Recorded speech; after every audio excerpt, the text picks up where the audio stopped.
Hey people, so I'm just trying to show you how to get through the first part of this assignment where we're creating low poly style illustrations of animals within GRAVIT. So once you import your stock photo into GRAVIT, you want to make it nice and large so your subject kind of fills the composition and there's not extra negative space. A little bit is okay, but I enlarged my picture of a lion to fill up a little bit more of the composition. So once you do that, you want to make sure that the layer is locked, because if it's not, then it can like move around a little bit. So you just hit this toggle right here, this locked layer, so it doesn't move around in you. And then we're going to create a series of medium-sized shapes over most of your animal. Again, next week we'll have time to make smaller shapes and do like a little bit of detail work. So you can leave out like detail parts like the eyes. You can see it better here, like I left out the eyes. Some of the nose was difficult because I was doing like a little bit of the smaller shapes. But again, we can do that stuff next week. What you want to get to today is just like rough coverage of medium-sized shapes over your animal. Another one right here. This is my shark. So we imported the image and then just did medium-sized shapes over the whole thing.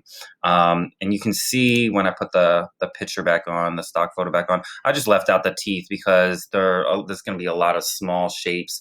And like I said, we're going to have plenty of time next week to try to detail kind of smaller shapes with these illustrations. So I'm just going to jump back to the turtle, what I was working on right now.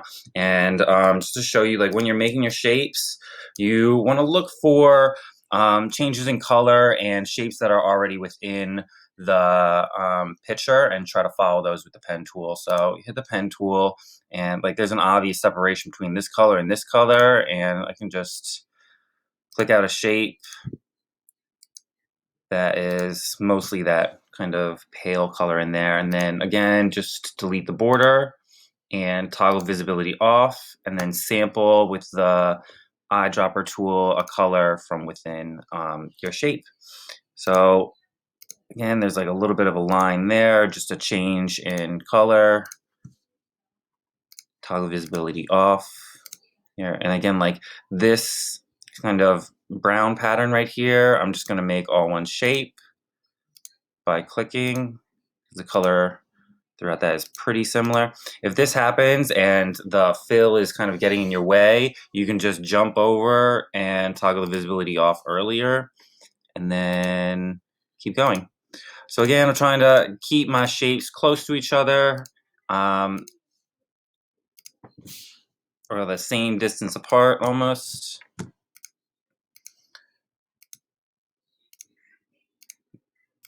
Right. So again, it's repetitive. You're making a series of shapes.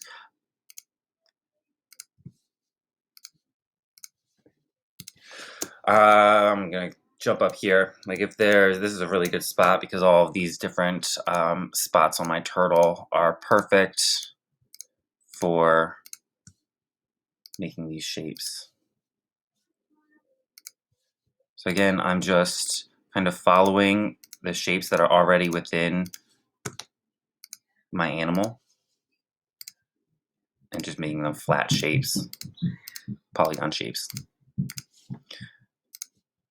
All right, so I'm gonna speed this up for a second. All right, so I spent a couple minutes and I went through the rest of my turtle's head, and I just added polygon shapes that corresponded to the spots on his head and his shell and his flipper.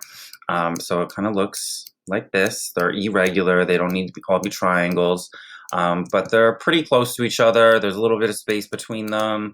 Like I said in earlier videos, you can try to get them to be super close to each other, but I have a few tricks that'll help us fill the gaps later. And even if you just turn off the stock photo now, I mean, this looks pretty great. That's good enough for wall art. So this is where we want to get to today. Again, it's just a rough coverage of polygon shapes over your animal stock photo. So this is what you can export as a JPEG and submit to Google Classroom for today's assignment. Hope this helps. Let me know if you have any questions.